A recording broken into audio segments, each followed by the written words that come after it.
today to understand a very important and a very timely topic. It's the transition from IPC to BNS. We are going to have a very interesting discussion about a very significant change in our legal landscape. And we're honored to have very seasoned guests amongst us today. And I'd like to introduce our guests today. Mr. Satish Mathur. He is a very distinguished officer of the Indian Police Service. And he served for 37 years and retired as the DGP of Maharashtra. He was the director of the Anti-Corruption Bureau and the Central Bureau of Investigation. Mr. Mathur's tenure also, he held a lot of administrative roles. He was a part of transforming Air India's ground handling business unit into a profit center. He's also known for his dynamic approach, crisis management skills, practical solutions, and strong communication abilities. So may I please have you on stage? And I would like Mr. Satish Kumar to please felicitate him. Thank you. Thank you. Thank you. Fine. You want a photograph? Yeah. Sorry. I give it to you.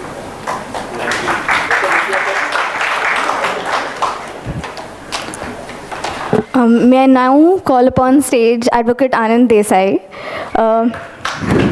Mr. Desai is a legal professional with expertise in financial services, private equity, mergers and acquisitions, intellectual property rights, media, entertainment, and so on. He is the managing partner at DSK Legal's Mumbai office. He advises clients on commercial litigation, cyber law, white-collar crime, and he's also represented clients in significant litigation and arbitration cases before the Mumbai High Court, Supreme Court of India, and the international arbitration forums.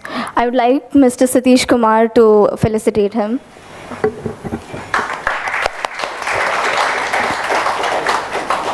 And I would now like to invite Mr. Roger Pereira on stage. He is the Vice Chairman and Executive Board Member of Mumbai First. And Mr. Sanjay Ubade, who is the Executive Board Member of Mumbai First.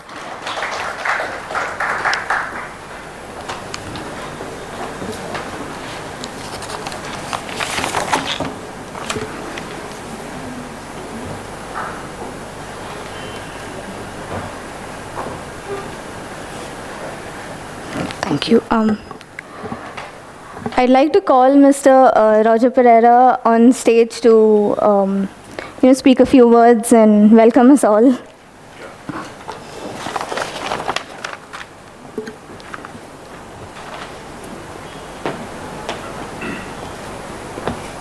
That's Anushka Rane from our Mumbai First team. Give her a big warm round of applause. Good evening, everybody. And I want to wish you all a very hearty and warm welcome in this rainy day. And thank you for coming despite the challenges of the rain. This is our third session of Mumbai Happenings.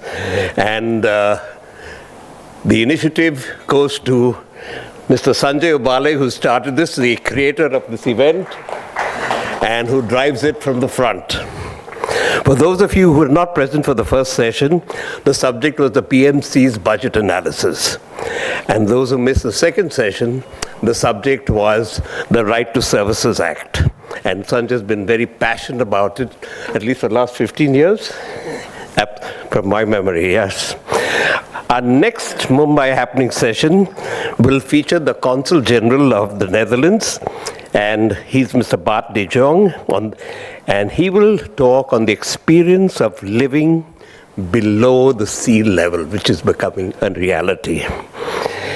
And thank you for coming this evening. This is something that's been debated very hotly on YouTube and on various YouTube channels.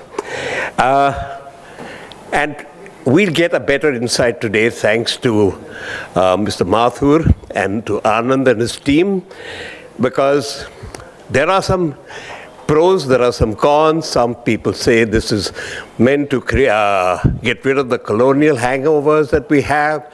Some people say it was not needed. But let's find out, thanks to the experts of today.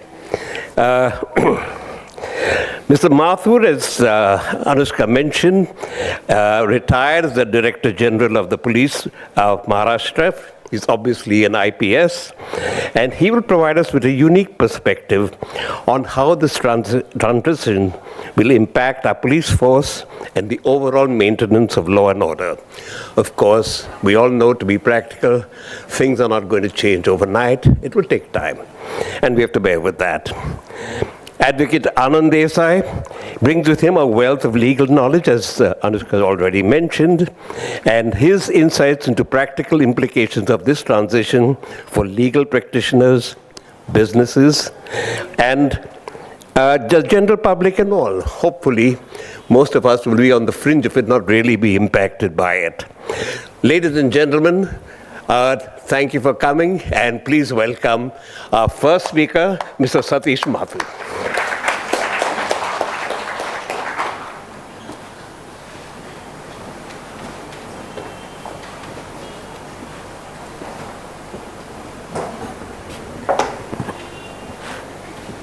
My friends and esteemed members of various fora on the dais, as well as the august audience here. I would like to first of all commend Sanjay for his initiative on this very interesting topic which he has today chosen for today's discussion. And I would also like to warn him that he'll have to do this again after about 3 more years. Because this is not going to get over in a day or so, or in a discussion which may take place in the next few months in the coming times in the country. So coming quickly to the subject and not wanting to take too much of your time, we are at a time when we want to improve our criminal justice system. Definitely that's the crying need, and there is no doubt about it.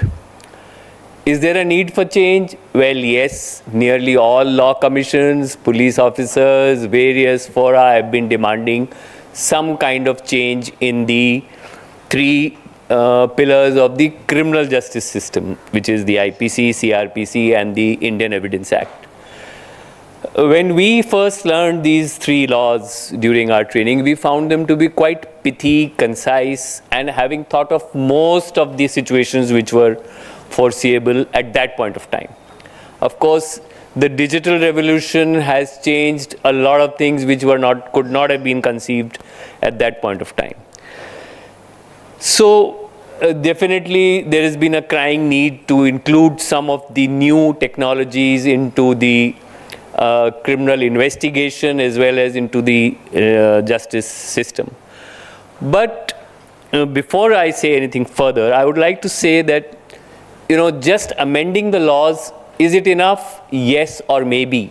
I'm not saying no, but it could be we need something to do something more. And did we think of them? I'm not too sure.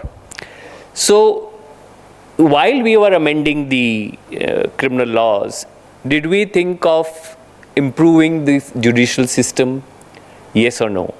Did we think of improving the entire skill set of the police, which will in fact implement this law? And ultimately, all law is meant either to release the non-guilty, let's say, from the stranglehold of the law or the case against them, or to convict them. And while they are being under trial, to keep them in prison. So prison reform should also be forming a part of the government thinking, is what I would like to use this fora to advocate. In any case, we had taken a major step when we amended the CRPC and separated the judiciary from the executive. Because I remember when my father was a senior IS officer in the government of Rajasthan, and he used to narrate, I was born a little, I'm the youngest, so he used to narrate times when as district magistrate, he has tried criminal cases. So the district magistrate was empowered to take over any case which was sensational or important, or the district magistrate, in his opinion, felt that he should try this case and actually try a criminal case, which was not possible after the 1973 amendment. Just to put policing in India into perspective, we have about, in the state police forces which implement such laws, about a sanction strength of 27 lakhs, of which we have about 21 lakhs present and working, of which 14 lakh are part of the civil police, which means that they implement such laws or participate in that. The rest are what we call armed police, which come in only when there is a law and order situation. The police population to population ratio in India on an average continues to be 1:500. Maharashtra is 1:536. Delhi is ideal at the UN level as 1:220. About court pendency, well, we all know, most of us who have had the occasion or misfortune to knock at the doors of the courts know how much the pendency is there. According to a 2022 data tabled in the government by the government of India, there are about 51 million cases pending at various fora. So are they going to be cleared faster? Yes or no? We don't know. While going through all this, did we think of having a more expeditious disposal, at least of the old cases? So if we were to do the thinking, we would definitely think, while introducing a new and a better system, should I not try to reduce the burden of the past? But, for instance, I remember when I was a young officer, we had put up these Lok Adalats, and millions of cases we used to dispose of on a Saturday or a Sunday, which were of petty of nature. Sometimes I did feel that we are doing injustice to the complainant by telling him, please come and, resolve your issue with the... But naturally, they were all petty cases, which would not lead to rigorous imprisonment or long-term incarceration. So we need to really think whether we can still... What about the old? If we lose sight of that, we will be doing injustice to the millions of people who are knocking at the doors of justice with their past. I will leave the the detailing to my friends who are experts in the field of law, except that there is some thought being given, fortunately, about women, crime related to women and to children, which is a very good aspect of this whole new set of laws. There is thought being given to cybercrime, thought being given to financial frauds, and to environmental offenses as well. But in any case, in some of these matters, there are special acts which are already there in position. And as per the laid down law of the country, the special law prevails over the IPC. So, for example, we were part of the process when the Prevention of Corruption Act was passed, and for some time the IPC sections were also retained. But ultimately, if you keep two statutes on board, it gives a chance to kind of have a different kind of interpretation, and leads to confusion and chaos, and sometimes to acquittals as well. Some of the offenses which are better defined in terms of property now includes your identity, your digital thefts are all kind of included, which was very much, I feel, a correct step in the time, especially for the times to come. The CRPC has got about one new sections, about 92, I'm told, and then there are 177 which have been modified. This is the data which is available to me. I'm left active policing 6 years ago. So it's but the point is that the CRPC was very much in sync with the law of the land. Some amendments, yes, were needed. For example, we used to face practical difficulties if we arrest a person and then who's accused in a major offense, and then he goes into a hospital and all the police custody goes while he's in the hospital. So we had to make a special mention and get a favor from the magistrate or the trial court, or the, at that point, not point of trial court, but the remand court, that please don't consider his hospitalization as part of police custody, and then we'll again take his custody, shift him into magisterial custody. It used to be a process and it used to take time. Now maybe the investigating agencies will find it easier to say that, look, this, and at times if it's a very large offense which is spread all over India, or there are a lot of conspirators involved in it, you catch one or two and you're not able to apprehend the others. You need to confront them, you need to kind of put one before the other. So you can break up your custody into bits and pieces, which I hope will help us in our investigating agencies. So, of course, the most talked about thing is the introduction of audio, visual and electronic means of collection of evidence. Now, having been the chief of as well of the forensics department of Maharashtra, I know how difficult it is for the investigating agencies to collect evidence which we can then certify as from the expert's point of view and give a certificate that it is, yes, admissible in court. Admissibility is a very big factor. You may have the evidence, you may collect it electronically, but is it admissible is the crux of the matter. And then this is where the Evidence Act kind of used to step in, and there used to be long debates in the court of law. But I'll just give you a small episode from my own experience. If you recall, General Vaidya had been shot in Pune, and we had then apprehended the two culprits while they were trying to escape from Pune with their weapons about a month after the incident. So, and I think now I can reveal it.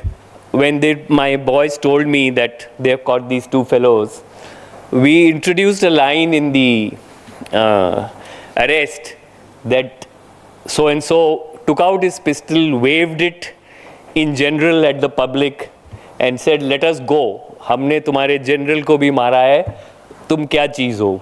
So that amounts to an extrajudicial confession, and I was happy to say that up to the Supreme Court, this line got upheld by the courts and was one of the basis of their convictions. So by putting it in the FIR when he is not in police custody, we were able to make it admissible. But the second was even more interesting, that when we called, these people had also killed Mr. Makan himself and his wife.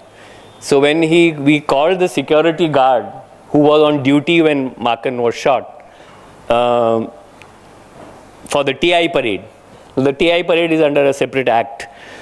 The minute the police constable walked in, who was on duty at Mr. Makan's house, the accused, Sukha, said, "Yehi to wo lallu hai jo us din duty pe tha," voluntarily.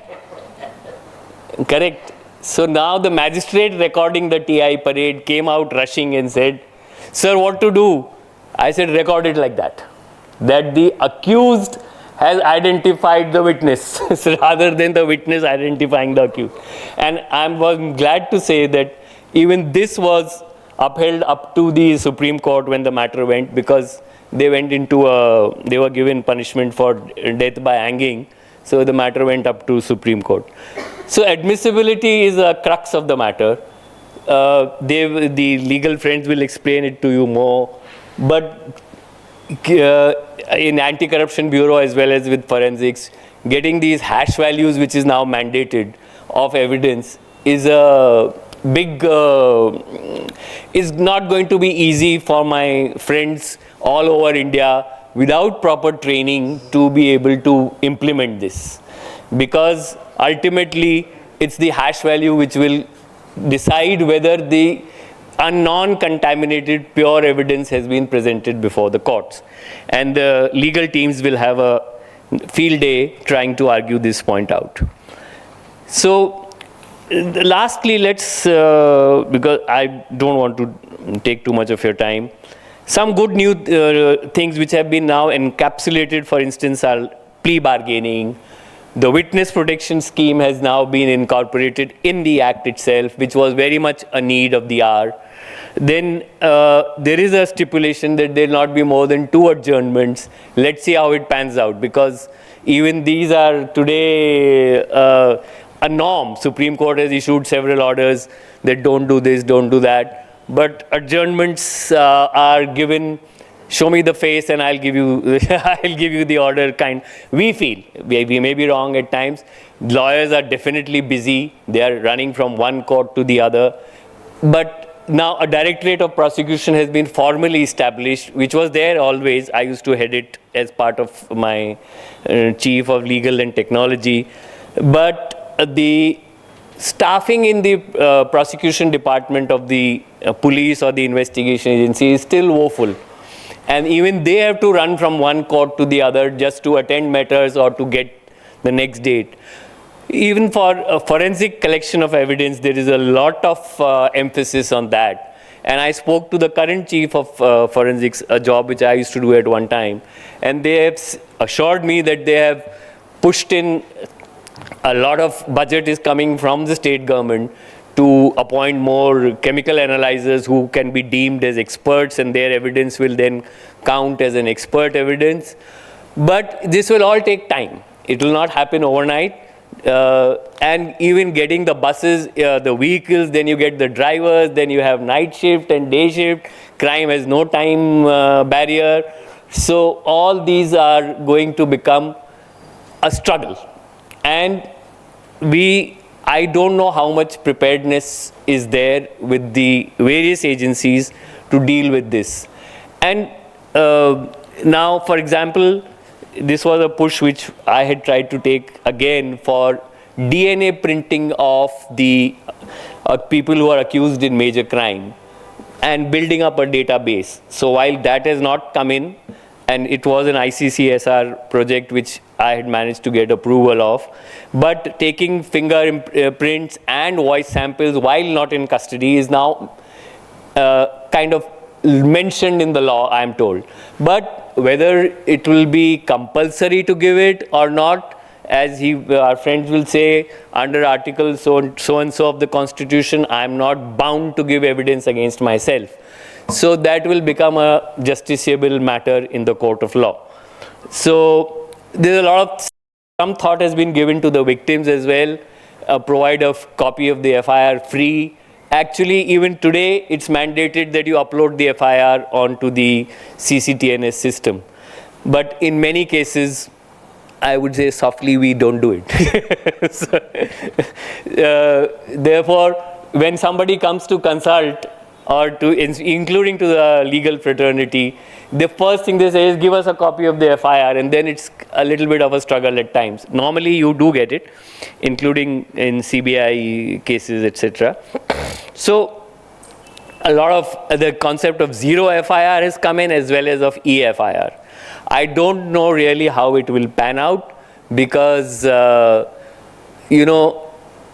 some kind of scrutiny is preferable before you register an FIR against, because as said in the parliament, that a person sitting in Himachal can lodge an FIR against a person or a body or a corporate in Mumbai.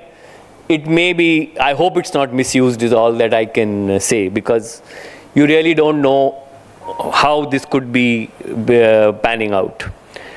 There is some pressure on the trial courts also to quickly conclude the proceedings, but a lot of it depends on the accused being produced before it or electronically being produced before them, and the law. So there's a whole mix when a matter comes to court, and it's not easy to simply mandate it. But let's hope it's a starting point, and we start working towards it. And this thing. Lastly, after all this, what happens is that a man is getting convicted, and he's supposed to land up in prison. But today we have a huge number of under trial prisoners, and if you see the data which is there, it's normally for petty offenses that the under trial people are suffering. We had tried to say that the railway court, for example, in Mumbai, because a lot of offenses take place for non-ticket travel, ticketless travel as they call it.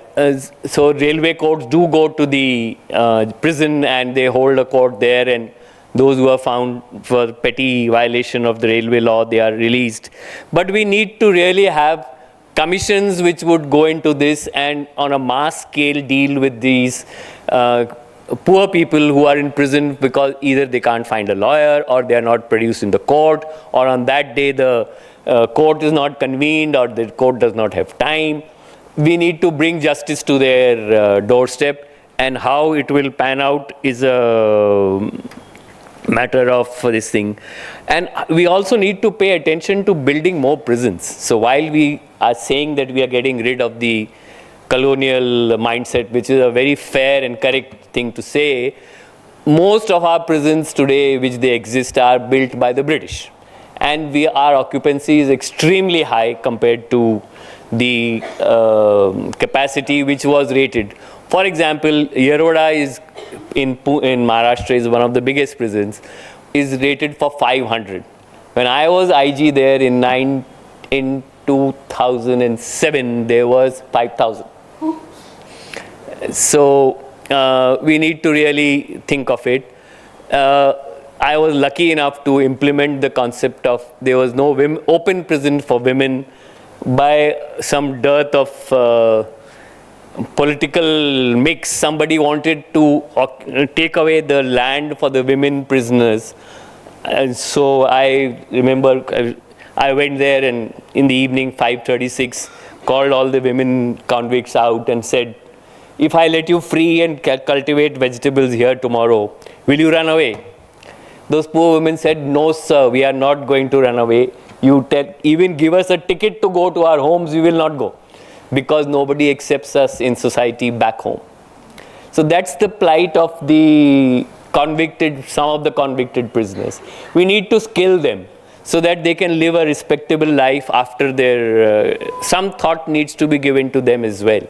Because merely incarcerating them, so actually I did that in Pune. I just put stone markers, no boundary, no fence, nothing, and said, tomorrow morning you will work here and cultivate vegetables. They said, yes sir, खूप छान है, हमें खुद की, and the men prisoners were allowed. They said, हाँ sir, उनको तो allowed है अपनी खुद की सब्जी उगाना, हम भी कल से अपनी सब्जी उगाएंगे. They were most happy. But the point is that their happiness should be further increased by giving them some skills which they can use later on in life to lead a respectable life. Some of the, I'll just wind up by saying a couple of things, which difficulties which we felt as police officers, which are, and even the members of public. For instance, witnesses' statement continue to remain as unsigned even in the new law, because their only purpose is to confront the witness in the court of law. But when we explain this to the aggrieved party, they say, आपने उसका signature क्यों नहीं लिया? Why haven't you taken his signature to the statement? So, some police officers, in order to satisfy them and the courts, do two things. They take a signature, keep it with them, and give the unsigned copy in the court. Now, there is no, it should be clear whether the witness needs to sign or he does not need to sign. But, for instance, Mumbai police quite often relies on the statement of the accused also. They take a statement signature of the accused also on the, which is not a confession, and hope it works with the court. Sometimes it works. So, it depends on the gravity of the offense And when I prosecuted the Bombay bomb blast in which Dawood was involved, a lot of things which we tried to do succeeded, and we were able to get our way through. And what confessions made to a police officer continued to remain inadmissible, which was our stand at that time. That so what happens is, in reality, you are the complainant, here is the accused, I am the police officer. In front of you and in front of me, the accused is admitting to his crime. So the complainant is very happy कि अभी तो उसने बोल दिया है police के सामने. But that is not admissible in the court of law. In the court of law, even confessions signed before the magistrate, they retract. No issues about that. But here, when we don't produce it, the complainant thinks that we have frauded him, while the law is that it is actually, there's nothing much we can do about it. So that's my summation of this is not going to settle down in the next few months or years. The whole sea change will take some time. We have to live with the thing. We have to journey with it.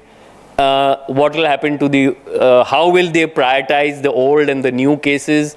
These issues will come up after 3 months when we start sending up charge sheets for the first time. So right now, just offences are being registered.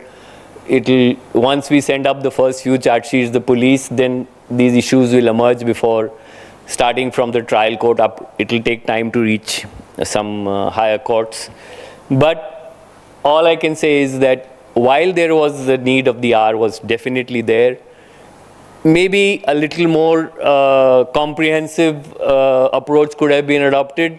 This much is fine, but as I said, improving the police department, improving the forensics department, including improving the prison department pillars would also needs to be done. If not been done, it can be done straight away. And some ambiguities which are likely to have crept in need to be removed, because now the statute is the law is in 2 statutes, so it will always lead to confusion. That's all. And once again, I thank Mumbai first. I've been associated with them since Mr. Nayyar used to be with them.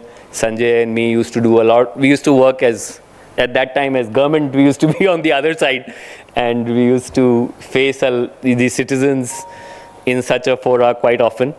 So thank you, and thank you for reviving my police knowledge once again. As I said, I have retired 6 years ago. I don't look too much into the minute aspects of policing. But anyway, thank you, and I hope I've been able to do a little bit of justice to this vast subject. Thank you so much.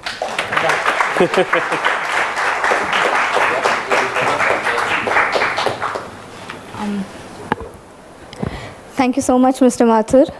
I'd quickly like to felicitate our partner, Mr. Kiran Yadav, the president of Bombay Management Association. I'd like Ms.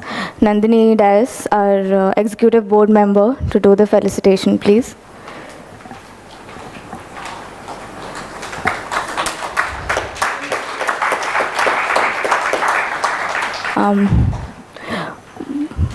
Moving on, I'd like to invite DSK Legal's team to make their presentation.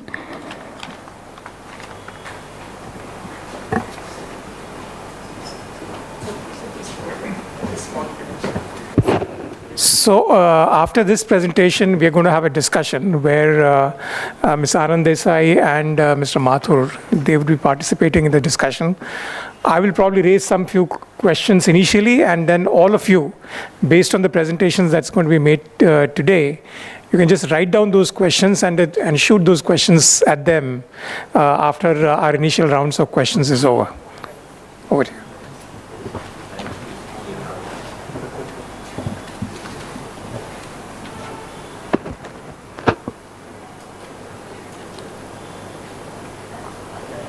Thank you, everyone. Thank you for giving us this opportunity to make a presentation on the new codes. So,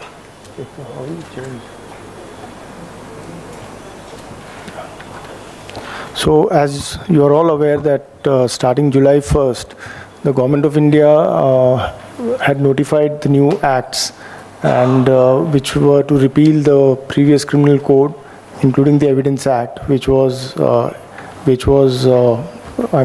being followed in the country since 1860. So the substantive law in India was earlier the Indian Penal Code, which is where each section, each violations, each act used to be captured, and that has changed.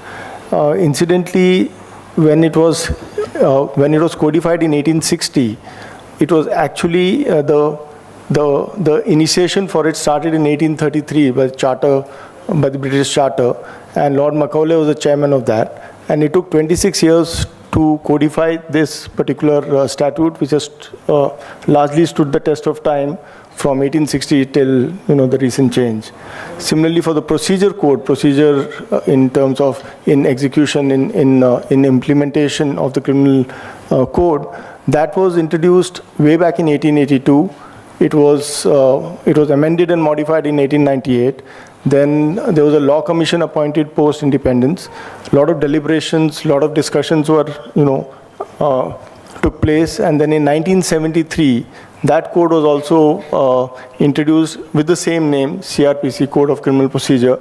And we were incidentally going to celebrate the 50th anniversary, but now we have the new code, which is the Bharatiya Nagaraik Suraksha Sanhita. The Indian Evidence Act, prior to its codification in 1872, largely the admissibility of evidence and the rules of evidence that were followed were local laws based on caste, religion, regions. It was codified for the first time in terms of some kind of a secular setup where these influences were done away with, and it was kept more on the basis of as to what the principles of justice, principles of fair play, transparency, etc. were in play.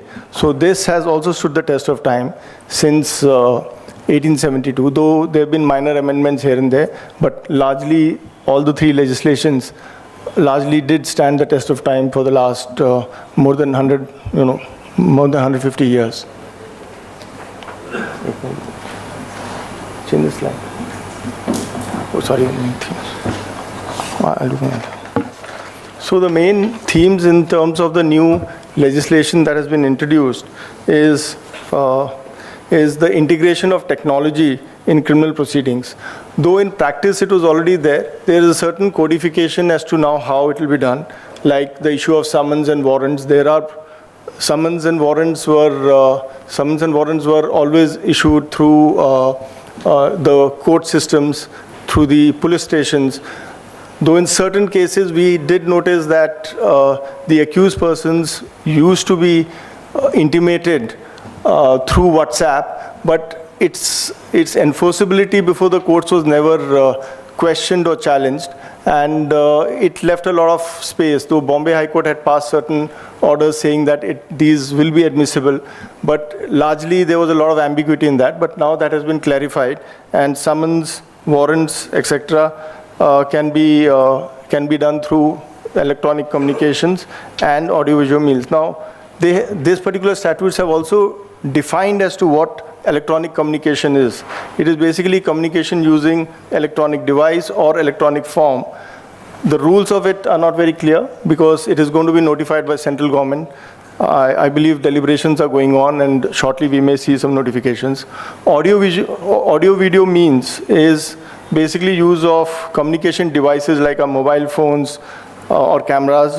They have specifically used the word mobile phones for recording of identification, search and seizure, evidence, and also the rules for this are going to be notified by the state government. They have set out a time frame of 5 years, but I think they will need to do it quicker than that because the acts are already in place. They have also provided for certain introduction of timelines.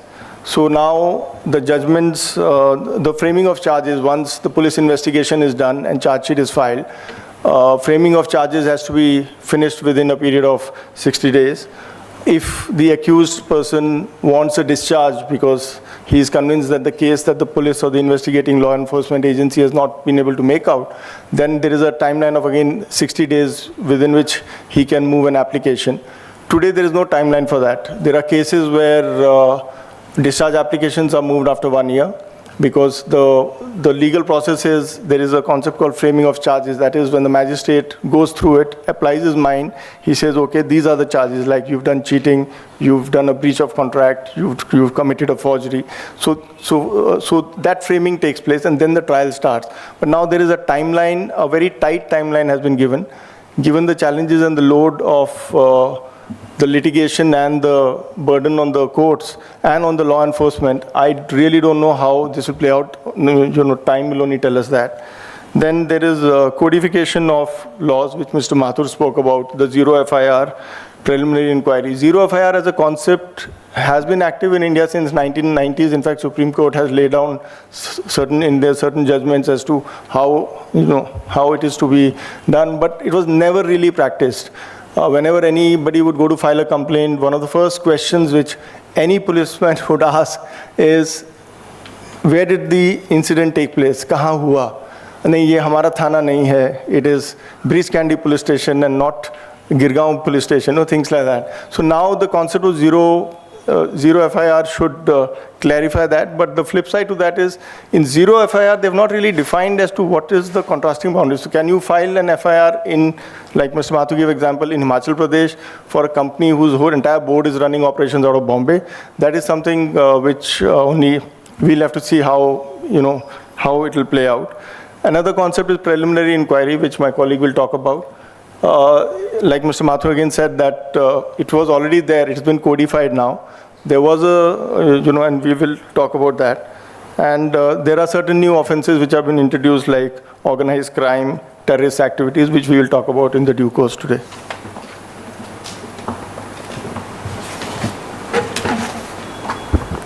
Thank you, Vikrant. Good evening, everyone. My name is Ekta, and I'm going to take you through attempt to take you through the procedure of police investigation. Before that, like Mr. Mathur said, CRPC was very much in sync with the needs of the time.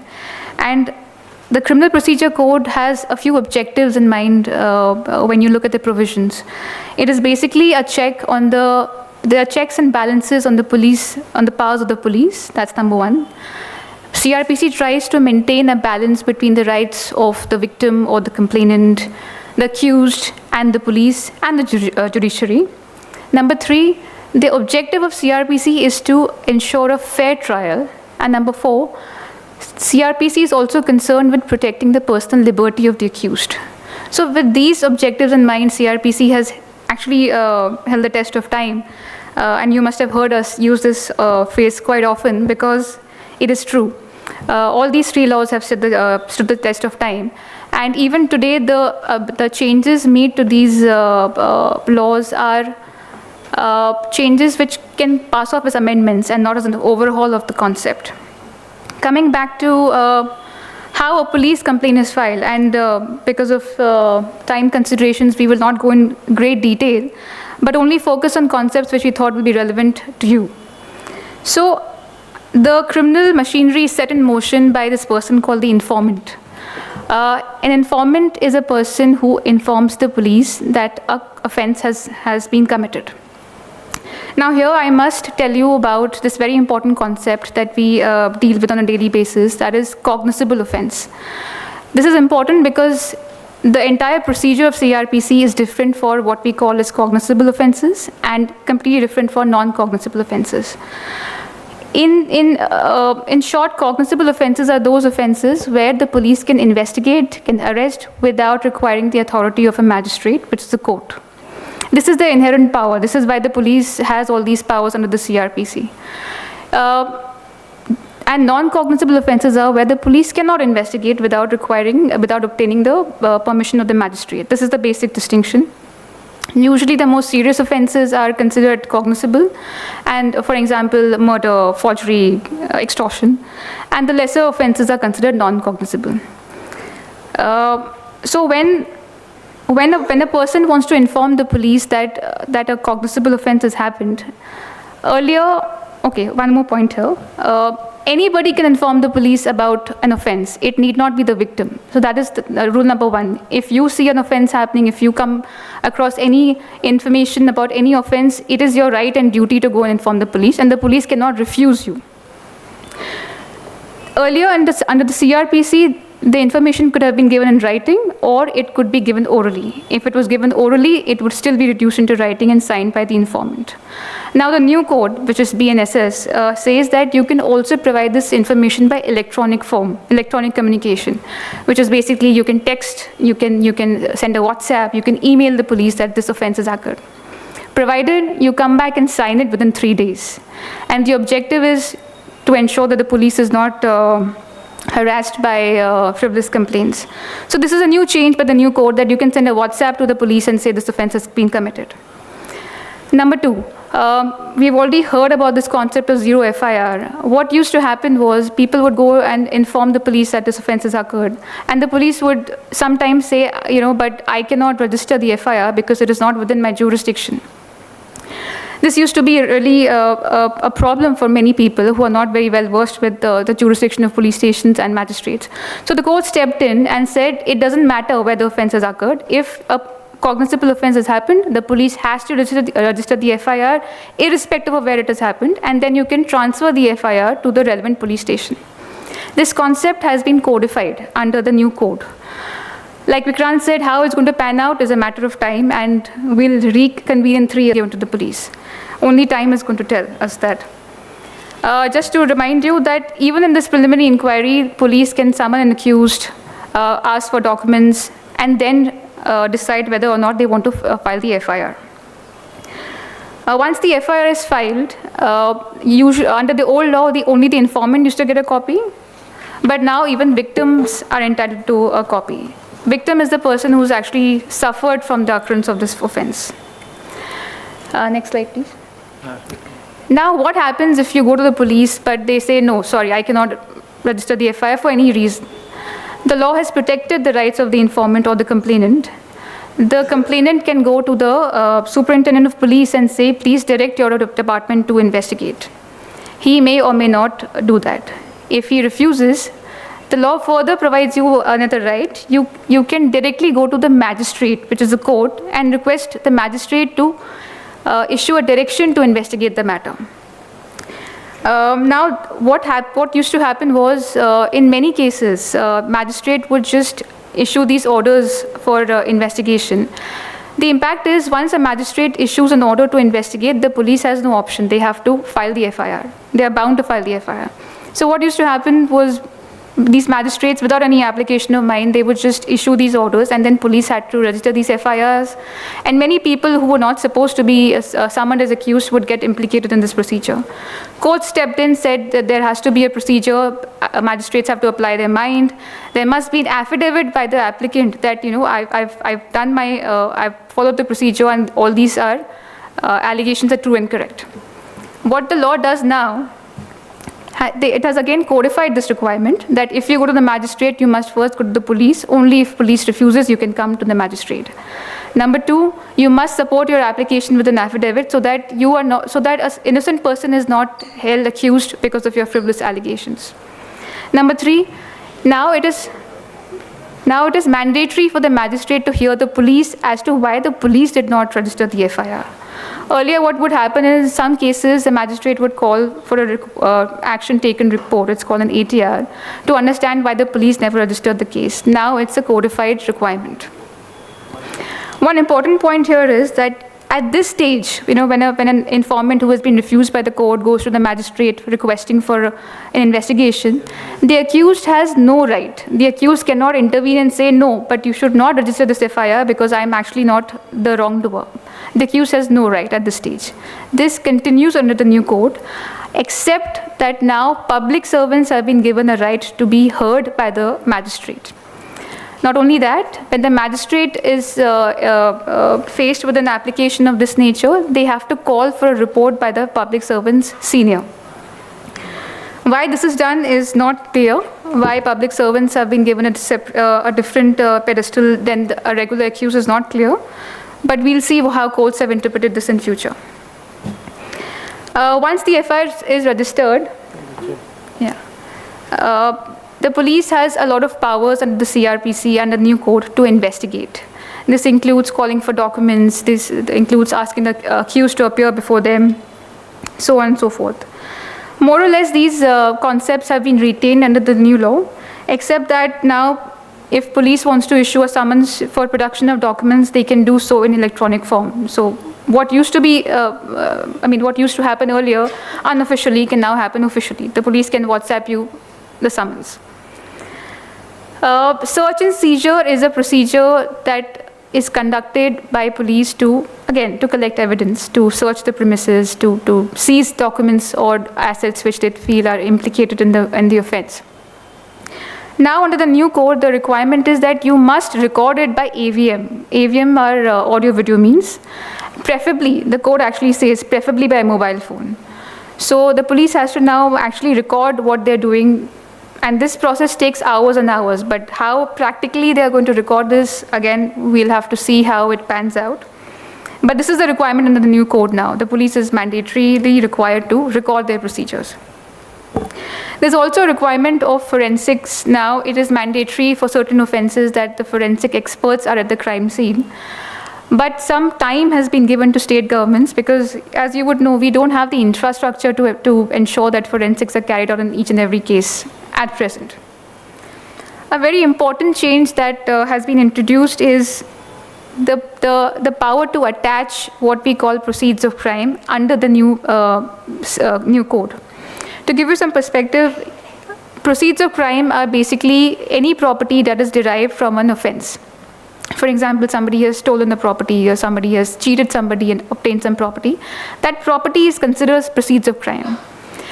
We have a completely separate statute called the Prevention of Money Laundering Act, which anyway deals with this concept of proceeds of crime, under which the ED has all these powers. But now we have a new provision under which if the police thinks that the property that you hold has been obtained from crime, they can apply to the magistrate and ask for an attachment of that property. There's a procedure set forth that the magistrate has to give you a show cause notice. He can also move ex parte if required. You can make your submissions. The accused can make the submissions, and so on and so forth. But again, like we discussed earlier, why an additional power is given in this code when it already existed in some other act, and how it's going to interplay in courts is something we'll have to watch out for. Moving on to the next slide. So arrest, again, like I said, there are checks and balances on the powers of police to arrest, and there are many provisions in that aspect. Some changes have been made, but we will not focus on them. They are the minor changes. We will talk about the provisions on custody, which I believe are the most controversial changes introduced by the new law. So when a person is arrested by the police have to produce the arrested person before the magistrate within 24 hours. That's the mandate of the Constitution and the CRPC. Once a person is produced before the magistrate, his custody he has to be remanded to custody by the magistrate, which is the court. He can be remanded into police custody, which basically means the police will have his custody, or he can be sent to judicial custody, which basically means custody of the court in prison. Now, the law earlier was, under the CRPC, that police custody can be given only for 15 days after the first remand. Because of judicial interpretation, some Supreme Court judgments stated that these 15 days have to be the first 15 days. It has been doubted recently, but these judgments. But now, the new code has completely changed this concept. The new law says 15 days can be either together or they can be split in parts. It doesn't need to be all together. It need not be the first 15 days. It can be any 15 days during the first 60 days for most serious offenses, which are punishable with death, life imprisonment, and 10 years, or any 15 days during the first 40 days for other offenses.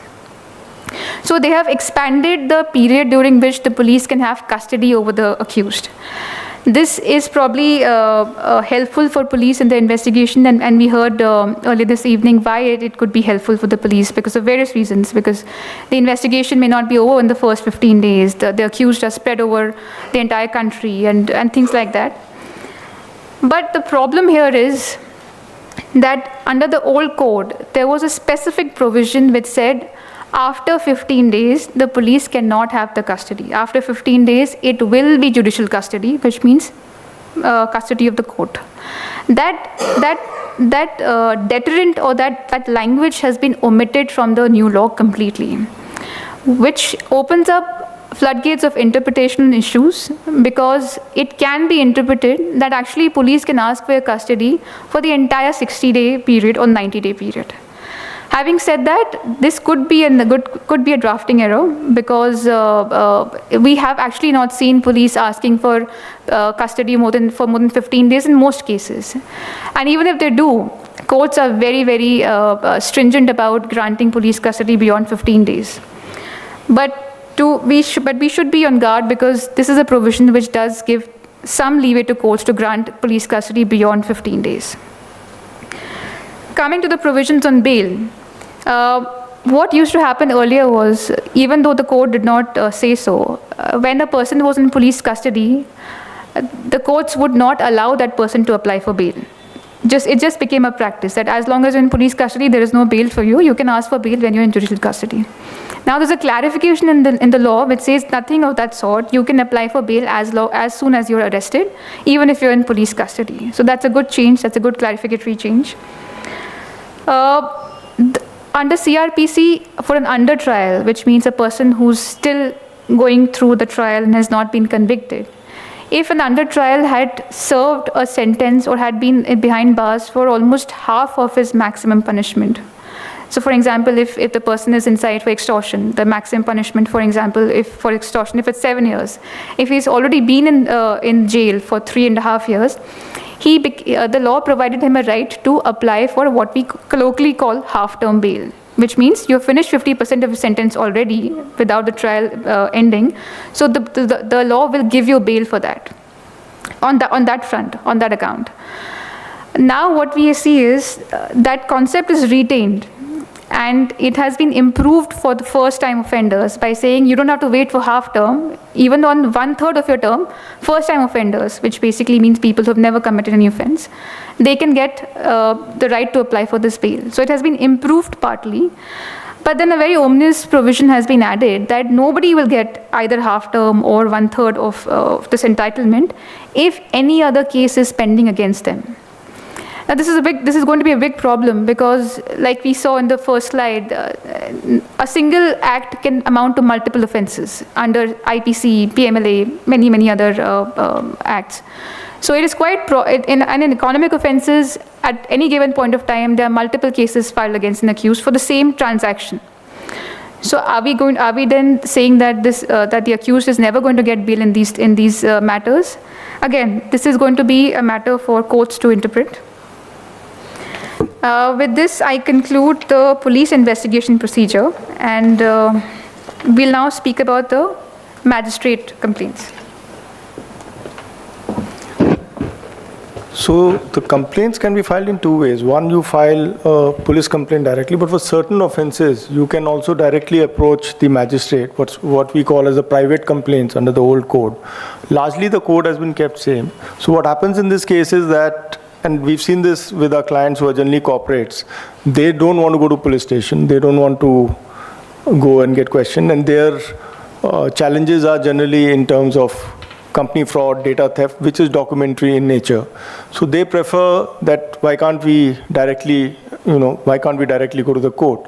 So here the code comes to an assistance, because in the code you can file a private complaint based on the documents that you have. And that is filed directly with the magistrate of the jurisdiction where the company is or where the fraud took place. Now, there is a very critical change, because this particular section is also used by a lot of government departments, departments like legal metrology, your shops and establishment, food and drugs, where the investigation done by them for the contravention of the license terms and others, they also are entitled, they also would file complaints under the same section.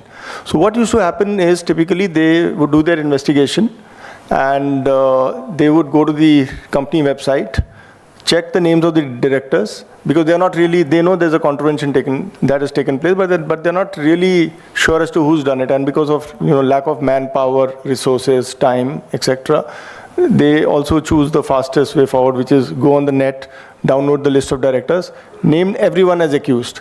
Now, mind you, this is a criminal complaint in its nature. So it has serious consequences, because when you go to apply for your visa, and there's a question which is asked by certain countries whether there are any criminal cases pending against you, you have to disclose, because this is a criminal complaint which is pending against you. When you get your passport verification done, there is a police verification. At that time, this does come up, and we have faced issues where we have tried to resolve it for clients, and it's been a nightmare. And these gentlemen have had no understanding as to what has happened, because these were filed in some smaller town or district or something of that kind, and they were never served summons because proper addresses were not there, etc. So now what has been introduced is a provision which says that once the complaint is filed, it is impediment on the judge that he issues a notice. Though they have not explained as to how this is going to happen, but I think largely it's going to be a kind of a show cause notice to the accused person to kind of make out a case, to kind of come back and tell the court whether a case has been made out against him or not, him or her or not. Now, in cases, now this section is also used by agencies like Enforcement Directorate, SFIO, which does the investigation, that is a serious fraud investigation organization which investigates frauds under the Companies Act. When they file complaints, they also file under the same section. So, and these are typically crimes which are very complex, which involve a lot of people. Now, whether they're going to issue notice to all, yes, under the new code, they are supposed to issue notice. Now, how that is going to play out in terms of delivery of justice system, because also, mind you, there is now time frame for the magistrates to frame charges and to commence trial within certain time-bound periods. These are the challenges to how it's going to take place is something which, only time is going to tell whether and we believe there's going to be a lot of push and pull both by the defense counsels and by the prosecution, and courts are going to be, busier than they are now.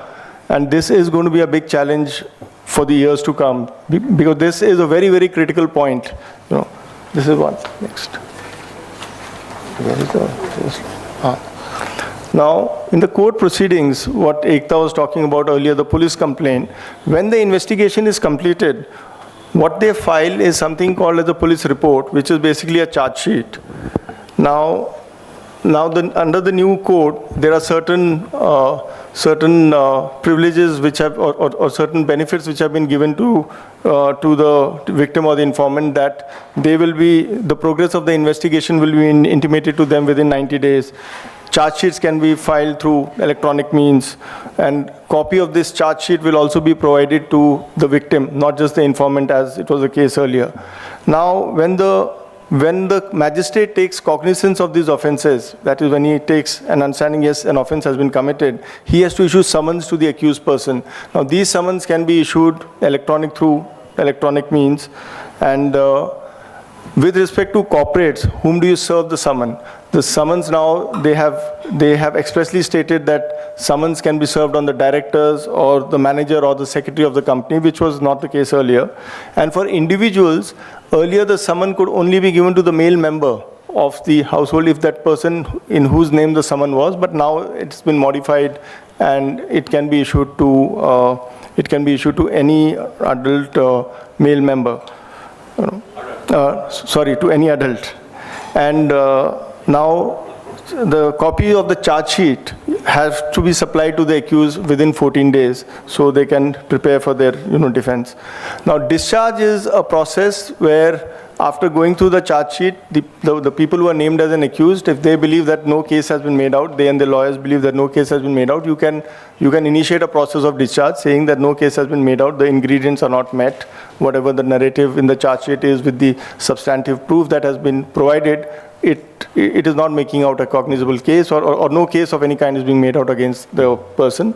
Now, that earlier there was no time frame. Now they have provided a time frame of 60 days. And also for a magistrate to frame charges, he has to do it within 60 days from the date of his first hearing. Now how it's going to interplay, because as all of us know, our courts are heavily loaded. Cops are also overburdened.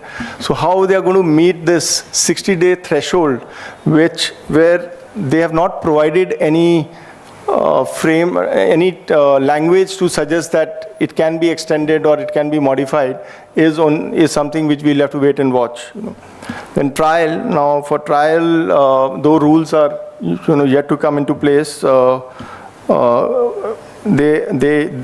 plan to use the audio video means. They have said something that it can be done at designated places. Now, probably the state governments will have to organize infrastructure in those designated places, so people don't have to come from different parts of the country. They can go to those designated places and conduct trial.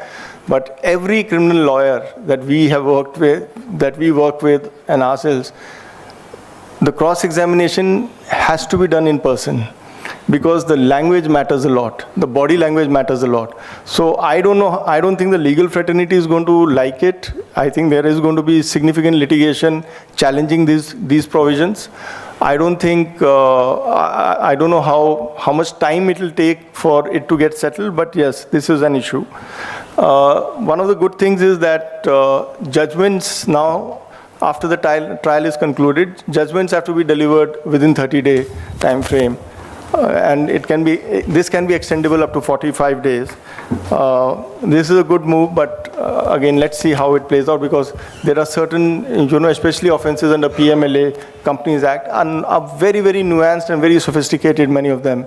There are hundreds of witnesses, there are statements which need to be looked into, cross-examinations, thousands and thousands, sometimes lakhs of pages of documentation is produced, which a magistrate has to, put his mind to.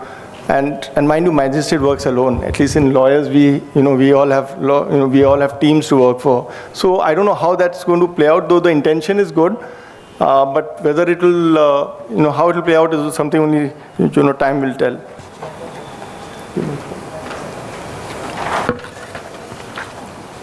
So now we come to the changes that are introduced in the penal code. So the earlier Indian Penal Code had around 511 sections. So they have kind of squeezed that and reduced it to 358. What they've done is they have increased, there's been increase in punishment, the timelines, the fines, they have increased. So imprisonment terms have increased in 33 offenses. Like say for instance, criminal breach of trust was punishable by imprisonment up to 3 years or fine or both. Now it's 5 years. Extortion was also 3 years, now it's 7 years. They have increased fines for 81 offenses. So earlier there were fines which were 250 rupees, 300 rupees. Now I think 5,000 rupees is the base that they start with. It goes up to 10 lakhs in certain cases and above. Death penalty has been prescribed expressly for terrorist act, organized crime, murder. Life imprisonment has been introduced for some more offenses like kidnapping of child for the purpose of begging, etc. There is also minimum punishment that has been prescribed now for 23 odd offenses like theft, dishonest, misappropriation of movable property, etc. They've introduced the concept of community service, though many argue that it was there in certain special statutes like the Juvenile Act and etc. Now they've introduced, though they've not really defined, except saying that it will be an activity which will be done under the directions of court, for which no remuneration will be paid. So it's for petty offenses, a few offenses like defamation, misconduct in public by a drunk person, etc. And certain offenses like suicide and others have been removed, but in suicide what they've done is they've said that if someone commits suicide or tries to commit suicide, in preventing a public servant from discharging his public duties, then that is punishable by imprisonment up to 1 year. There's going to be debate about that, because the whole idea of decriminalizing suicide was that under the Mental Health Act, and also we have evolved in our understanding of how the mind works, and it's not necessary that there is malice and malefied intent behind the thing. It could be that somebody is genuinely in trouble. So again, time is going to tell us as to how this change is going to come in. Some of the new offenses are offenses like mob lynching, which have been defined as murder or grievous hurt committed by 5 or more persons on grounds of race, caste, community, sex, etc. They have provided for death and life imprisonment, and also fine. in this case. I mean, we've been witnessing in the last couple of years, there have been cases of mob lynching. But, again, how it kind of plays out, that we'll have to see. Organized crime is something that they have issued, that they have introduced this time. And organized crime, petty organized crime, and terrorist activity. These are the three main sections which are really new, which were not there earlier at all. So in organized crime, what they have done is, earlier the organized crime, there were special statutes like the MCOCA, and a few states had that, not all states. Now they have kind of codified it under the general code. And the way they have defined organized crime is that it is explained as a continuous unlawful activity by two or more persons. And what is this continuing unlawful activity is defined as any cognizable offense which is punishable, which is punishable by imprisonment up to 3 years, and on which one charge sheet has been filed in the preceding 10 years. So that means in the last 10 years, you have committed one such kind of an offense and you still continue to do that. So that falls under that category. They have also introduced in the offenses, apart from kidnapping, robbery, theft, extortion, economic offenses. Now, cyber crimes, human trafficking, weapons, tracking of trafficking for prostitution, etc. But economic offenses has been defined, which include activities like breach of trust, forgery, counterfeiting, banknotes, pyramid schemes, hawala, etc. So, hawala is a big thing. Breach of trust, yes, it is important, but there is a kind of mismatch. I don't know how that will again play out. Again, we'll have to see as to how that happens. And when you say unlawful means, it also means that crime, when it is committed, there is certain amount of violence, intimidation, threat, etc., which was put. These are typically punishable by death and imprisonment. Then petty organized crime is, again, commission of theft, snatching, cheating for some reason is there, though cheating has a separate section in the code again. Unauthorized selling of tickets, betting and gambling, it also falls there. This will be punishable by a minimum punishment of one year, but it might extend up to 7 years plus fine. Then there's Terrorist Act. This says that it is to protect any act which is done with an intention to threaten or likely to threaten the unity, integrity, sovereignty, and the economic security of the country. Now, this is identical to what we have today called UAPA, that is Unlawful Activities Prevention Act 1967, which is there. So the language is identical to that. Even the punishments are prescribed are same. Discretion has been given to the SP, the Superintendent of Police or officer superior to him to decide whether it is going to be whether the offense charged would be under UAPA or under the BNS. So that is something, again, we'll have to see, probably the local infrastructure, etc. Because when there's a special court, there's also a requirement. When there's a special act, there's also a requirement of a special court. Whether in that jurisdiction such a special court is there or not, it will depend on all this on all these factors. Next slide.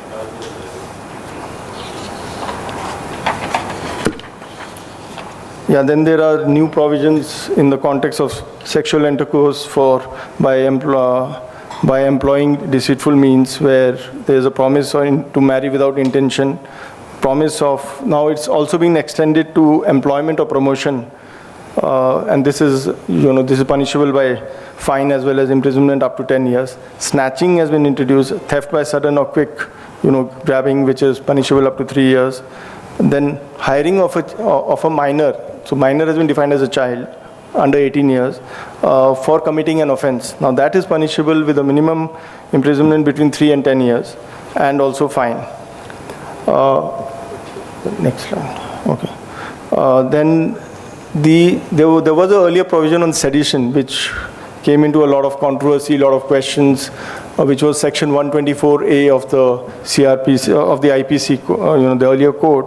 Now that has been removed, but what they have introduced is a section which talks about act of endangering sovereignty, unity, and integrity of the country. Now, Section 124A provided for, so basically it is sedition, though it's not called sedition. So what the language suggests is that any act that excites or attempts to excite or secession for rebel or subversive activities is a criminal act. The room is further, the interpretation is further widened because it gives authorities to decide as to what acts could fall under this. So any criticism of the government can also, that is largely the argument that is being taken, that would any criticism of the government or the state also fall under this? And this is not only verbal or in print media, or this could also be an electronic communication. So if I'm having a debate with a friend on a WhatsApp group, and I say something which may threaten any of this, then I can come under this. So this is going to be something that's going to be this is going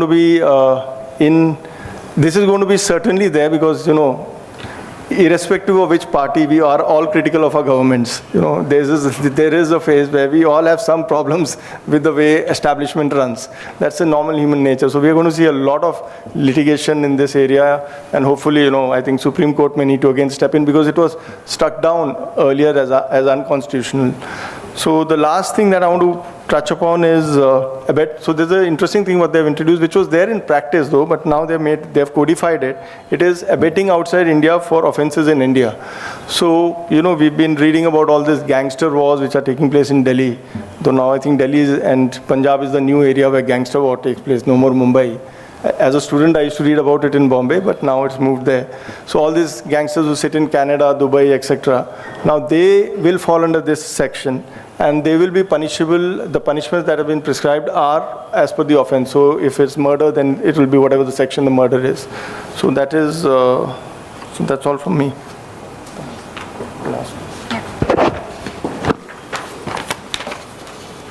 The other significant changes, we have already discussed the attempt to commit suicide being decriminalized to some extent. Causing death by negligence, this is what we know as hit and run cases. Earlier, the punishment for causing death by negligence was 2 years, or fine, or both. This has been substantially increased to 5 years and fine. So you can see the change in the attitude of the legislature towards hit and run cases. Not only this, there is a higher punishment of 10 years if a person causes death by negligence, hit and run, and escapes without informing the police or a magistrate about the same. So there's a higher punishment in that case. This provision has not been notified as yet, because there were several protests against this provision, especially by persons engaged in logistics and truck driving. We have already discussed that you can outrage religious feelings by sending a simple WhatsApp, so we won't go into great detail. That concludes the main changes made to our main penal code. Moving on to evidence, what we have seen is evidence. The Indian Evidence Act has been actually a almost perfect piece of legislation, and even today the changes are not so many. The main type of changes made to the Indian Evidence Act under the new act are basically related to the domain of electronic evidence. And this is to to move with the times, because a lot of evidence in this era is generated by electronic means.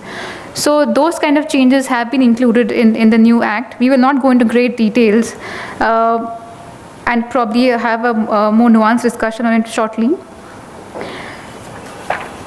Except that under the old code, when you had to rely on electronic evidence, you were required to produce a certificate.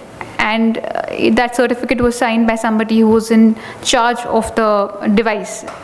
Now the new act says that it should also be signed by the expert, and there is a prescribed format for that. We'll discuss it in more detail.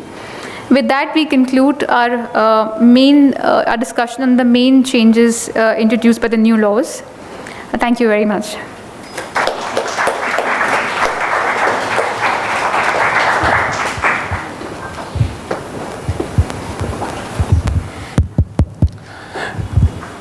Okay, with that, we're going to start our discussions, and my first question is going to be to Anand. So So the main reason why this change has happened is because, we moved away from the colonial hangover and gave this law to ourselves in a way, right? So we the people gave this law to ourselves now. Because if you look at the Indian Penal Code, which got enacted in 1860, about 160 years ago, more than 160 years ago, it lasted for this long, and now we changed it. The question that I have specifically for you is, for citizens, what has really changed? I mean, does it make us feel more included now or excluded? Because from the presentation that I saw just now, and I heard your two representatives talking about it, in most of the cases, actually, the punishments have gone up.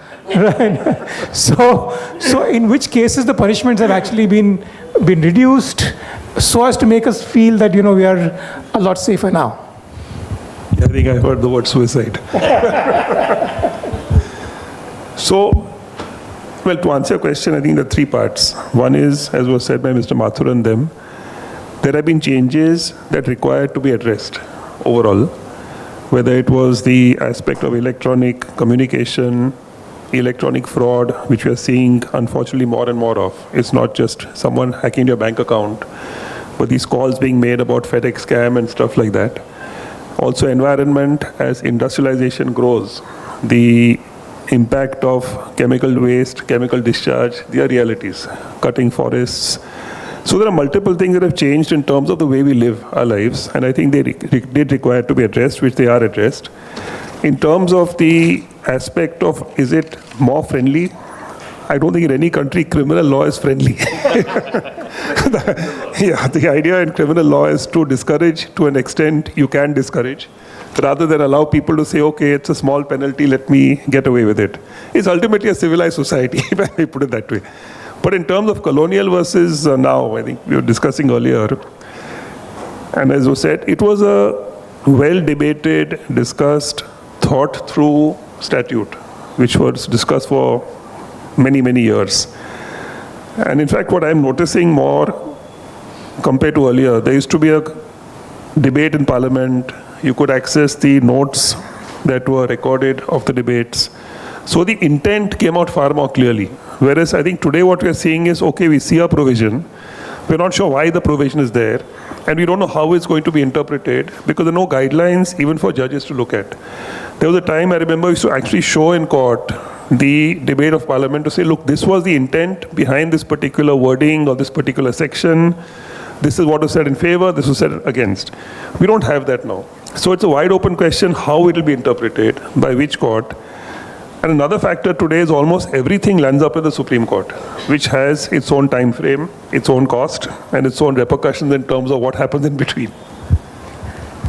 Right. So I'll come back again to some of the points that you raised. But one question that I had to Mr. Mathur was, so for the last several decades, actually, and I'm not talking about a particular government, cutting across all the governments, there's been a criticism that we are much more of a police state. Right? So that means the police probably have a last laugh.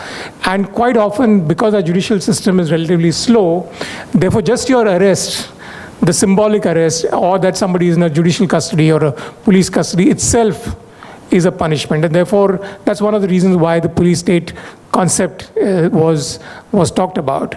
Do you think now that with this new law that has come in, do you think that that's going to get strengthened further, or that's going to be put at certain kind of ease for the citizens as a whole?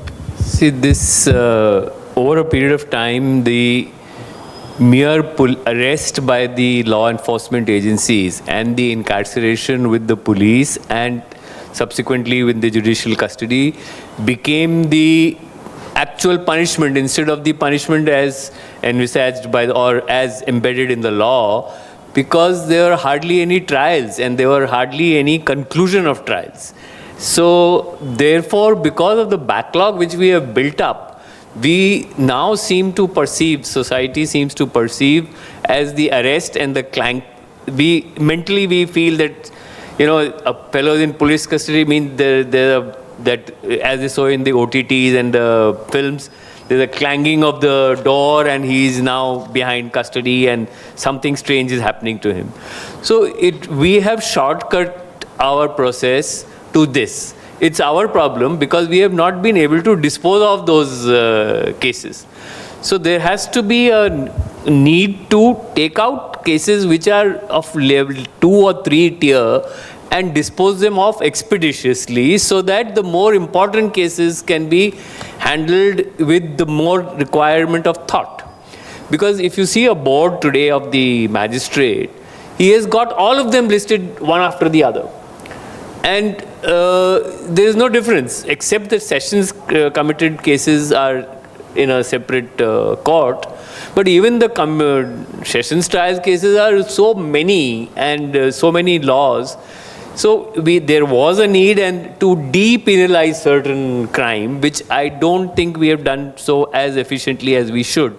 And to repeal some of the old acts also should be an agenda of the government. They have repealed many of the old cases, but Poison Act, for example, continues. And for a long time, when I was implementing the NDPS Act, my fellows would say, "Sir, इसमें Poison Act भी डाल देते हैं, क्योंकि ये ultimately poisonous substance है." I said, "Boss, look at the intent of the two acts." And so there is a need to repeal old law. There is a need to mass clear the backlog somehow or the other. We as government officers are very used to those things which we call drives or camps. So yes, we have become very short-sighted in our approach. We need to, now as far as protection or safety of the citizens, some provisions have been incorporated into this, that, like example, he pointed out at length that you can't be charge sheeted or the cognizance cannot be taken till you get a chance to be heard, which was downloading from the ROC website and making everybody accused. There used to be another racket which I'm sorry, our colleagues also only used to play out, which was the non-remittance of Provident Fund. And invariably after that inquiry, the regional Provident staff, fund staff will give us a complaint on the day before Diwali and ensure that the police goes to the house of these topmost, all 90% of those people who are listed here on Diwali and say, "You have not remitted the Provident Fund." So then people like us, we put a stop to it. We said, all these stop 1 month before Diwali, you please make up your mind and come to us. During Diwali month, we will not touch this matter. But that required administrative perception rather than the law. So yes, we need to also protect the citizens as much from the harassment. Some provisions have been built into this. And I personally feel below the belt kind of thing, that this huge electronic surveillance requirement will anyway, a mobile phone. Now, how many police officers at the lowest level have a mobile phone of which integrity they can prove? You know, even the phone is not registered in their own name. The government does not provide a mobile phone in a state like Maharashtra. Forget about the states which are not so well developed. And the 90% of my men who used to carry mobile phones, it would be registered in their wife's name, son's name, some friend's name, because it was a communication device. Now it's become an investigation device. So Anand Desai and his team will ask him, mobile kab kharida? Like we ask, if you lose the mobile, we ask you, kab kharida, pauti lao, कितने दिन तक बापरा, इसका क्या GB है, इसका कब तुमने upgrade किया? Same question they will ask the constable, कि how is it yours? So all these issues are bound to come up. So, but protection to innocent should be the touchstone of any judicial system, and instead of just the backlog being your protection, you should be left. It should be tried and acquitted. That's the correct way it should run. And to that end, we have to improve and our judicial system, trial system, appoint more judges, take out the frivolous cases. There is an initiative of the government not to charge sheet cases which are likely to end in acquittal. It's a waste of time, because that job has been given to the Directorate of Prosecution now to vet the charge sheet. But 90% of the people don't want to take the risk of saying don't charge sheet. Let's charge sheet, let's see what happens in court. Let the judge decide. Now that leads to a lot of pendency, litigation, and issues like, your passport is denied, or your some other civil rights of yours could be denied. But we really need to work on it, and the central government will say it is the state government's problem because it's you are implementing the law. So each state government needs to think, and we as citizens need to demand this, that look, what are you doing about it? There is hardly any demand for judicial reforms. Police reforms, yes, because police affects you the first thing. But what about judicial reforms? Those are been demanded in the past. Not much has happened. There's a lot of scope, and I hope somebody pays attention to it. In fact, I think we were expecting a lot more people in today's gathering, and partly probably because of the weather. But the fact also is that we seem to be okay with whatever changes that are happening. We're not really saying much about what's really happening. But the question that I had for you, Anand, was that we talked about the sedition law now having been repealed, right? And there's a different provision available for it. Now, in any democracy, civil society plays a role wherein they hold the government to account, right? That could be in the form of protests, it could be in the form of dharnas, petitions, or whatever that might be. Do you think that some of these actions that the civil society was used to taking could be misinterpreted as waging a war against the state, for example? And therefore, we should be a little more careful about it. Yeah, I think the freedom of speech and the right to freedom of speech continues to be protected. There is no prohibition except when the police says so to gather and to make a representation. But I think the key is going to be how is that put forward? Is it a demand of saying I have a right, please give me the right? Is it a demand of saying you are a bunch of whatever, which is not helpful? So I don't think the right is taken away. And that's not the way I would look at it. But I think of late, we've been seeing people also speaking and writing in a manner that is not responsible. Now, we can of course say he's uneducated, but I don't think that's an answer, because that's not a way to look at any society. So to answer your question, no, I think the right remains, the right will be upheld as long as it's exercised in a responsible manner, whether by individuals or by groups. I don't see a problem there. Right. After this, we're going to open this house for questions. So, but I think one last question that I'm going to ask Mr. Mathur. In the legal, judicial, criminal justice system, the people who get affected the most are the poor. First of all, they don't understand. They don't know the law. They don't understand the procedure. They don't have the money to get the best of lawyers, and they're pretty much at the receiving end of the legal system. So, do you think that this law is actually going to make any difference for them? And if not, then what do you think, as a former police officer, we could actually ask for in order to make it better for them? Actually, I was was wanting to make it a part of my small little address, because I went through the MHA handbook, which has been as a precursor to this, which says something and sabko saman nyay. Now, that evokes the question which you are asking. That if I steal your mobile for some reason, the crime like theft, embezzlement. Now the CFO of a company embezzles his own company and commits the crime of breach of trust. And to commit the breach of trust, he also does forgery. Is it the same as a simple man trying to get a job in let's say a government job as a peon or a driver? The punishment is the same. So I would say that instead of reducing it for the poor, there is a need to step up the threshold for those who are committing it knowledgeably without any kind of intrinsic need. It's a difficult concept, but unless we do that, there is no, we've seen in Hindi film, एक खून किया तो क्या, 10 किया तो क्या, punishment तो वही है. So, but one more important aspect, which perhaps I'm not sure if I'm right, Anand can clear. There is a discretion now to run sentences consecutively instead of concurrently.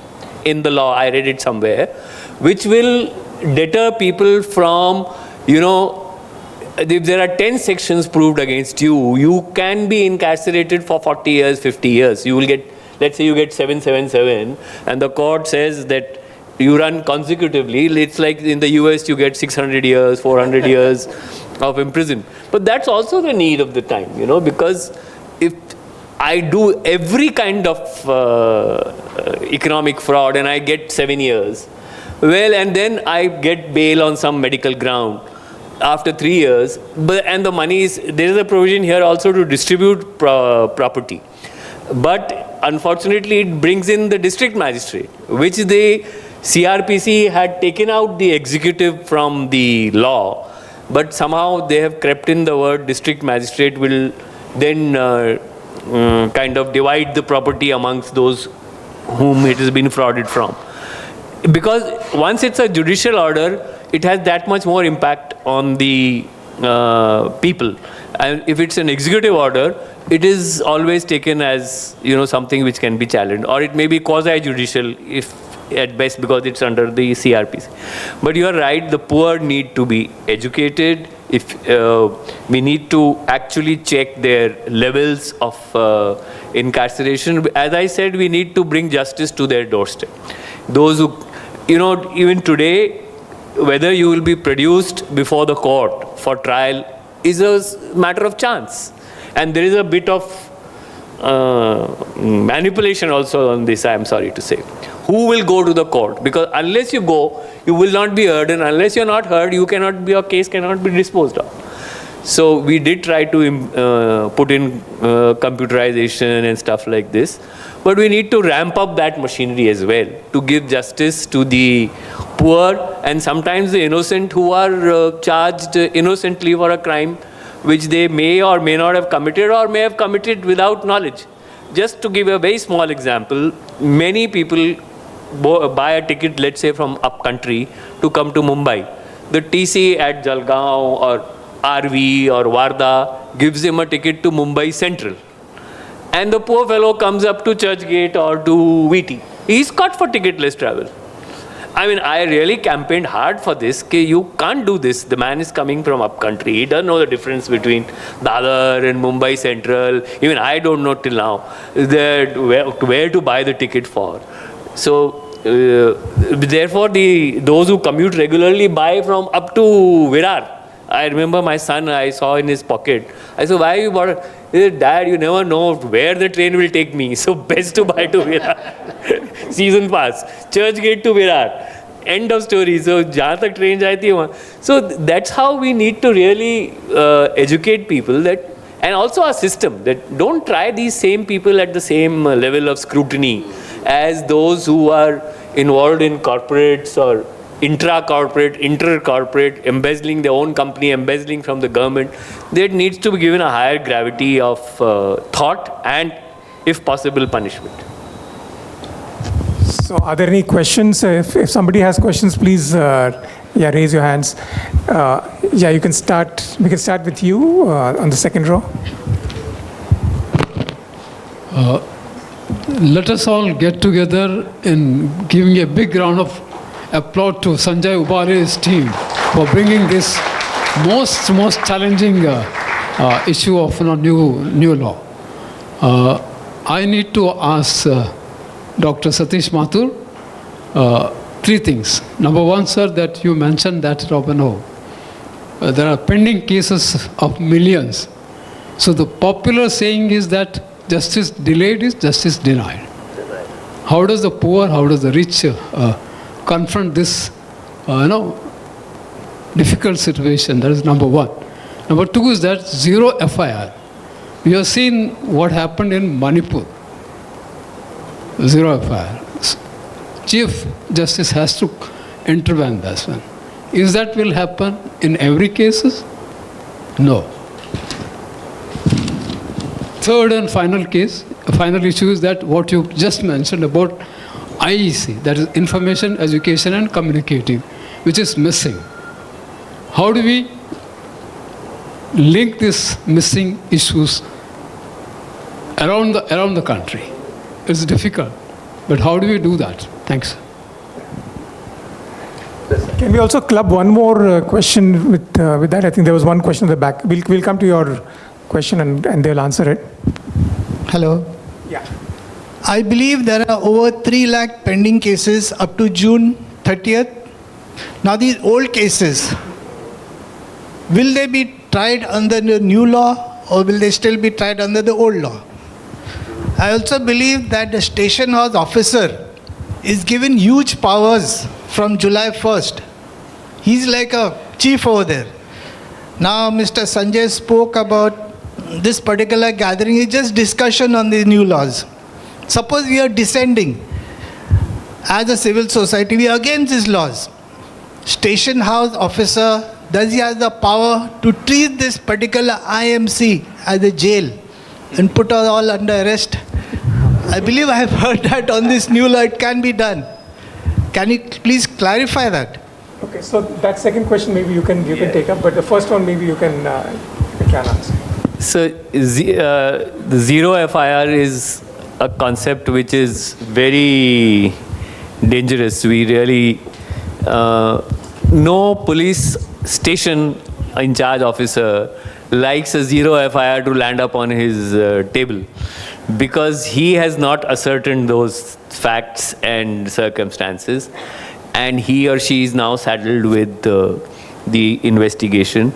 Generally, they try to send it back, saying, okay, this does not, or they say they call up the complainant.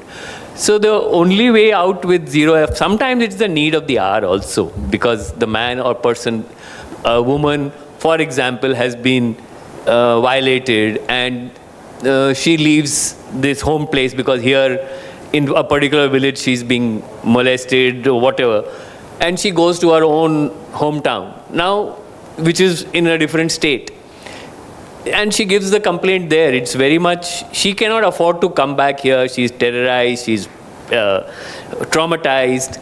So in such circumstances, well, yes, it's a good tool, but where it is meant to simply harass the other person and you lodge it wherever you feel like, there is a provision that you can ask the complainant to come and certify to the contents.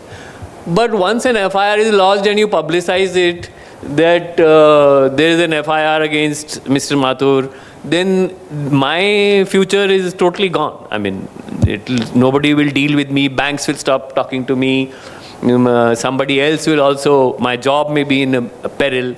So all these safeguards are very much required, and unfortunately it will take time for them to get built into the system. As Anand said, it will reach Supreme Court only then, or at least some decent High Court, which will give some clear-cut guidelines, and I hope they come through.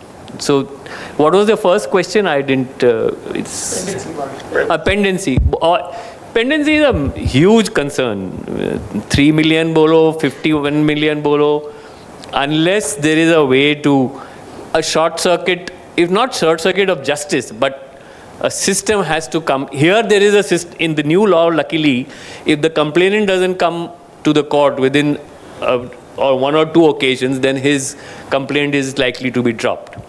But in the previous law, the complainant, here again there is one more Sanjay provision which is good for citizens, that your private lawyer can also stand with you when you are the complainant in the court of law. Earlier only the government, if it is a criminal case, only the police prosecutor or the public prosecutor could represent you, and you had to take permission of the court to allow your own private lawyer to appear, and that too he had to be number 2 behind the police or the public prosecutor. So there is some way which will help the legal team to help the others. So that also will hopefully reduce the pendency, because our own prosecutors were not present. So that will also improve the efficiencies of the court. But what is to be done for the past, there is no thought in this, obviously, because this is a law. but that has to be an administrative order to clear up the, the backlog which is we are exceeding. So cases filed under the old law stay under the old law, because that's what was applied at the time of the offense, and that was the case that has been started. In fact, the point made was valid, that the new law now has time frames within which certain things have to be done, which is going to put more pressure on the judges to dispose these off within the time frame. So I don't know what's going to happen in terms of the timing for the old ones. And I think what is rightly said, there are people languishing in prison for years and years for multiple reasons. In fact, I remember a very sad day for me sitting in the Supreme Court, and the Chief Justice's court, he in fact asked states to give a report as to how many people were in jail for a longer term than the maximum punishment they could have suffered.